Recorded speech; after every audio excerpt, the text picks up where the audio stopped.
Какво е това ли? Това е страхотният сенник, който предлагаме. Страхотното покривало, сенник за челното стъкло на всички видове марки, модели автомобили. Става за комбита, хеджбек, за всякакви видове марки, модели автомобили, за бусове, както виждате, и за баничарки.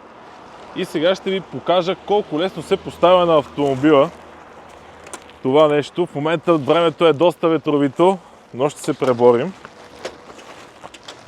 Поставяте го на едното огледалце, прехвърляте го през автомобилчето, отивате от друга страна на автомобила,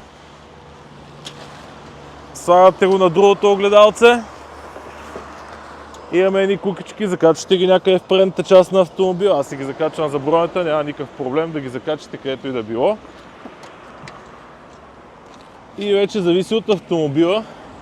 Кукичките, които са отзад, може да ги закачате примерно за дръжките на задните врати. При нас нямам задни врати. Закачвам ги за кълника. От другата страна имам врата, така че там ще ги закача за дръжката. Ето, така. И ето така стои страхотния сенник за челно стъкло, който се води термосенник.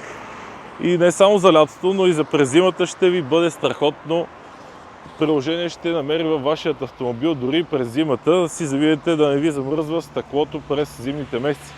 Така че ако и ви имате нужда от този страхотен сенник, намерете ни в град Плевен, ЖК Сторгозия срещу Лидъл или на вебсайтът ни autocrest.bg. Успех!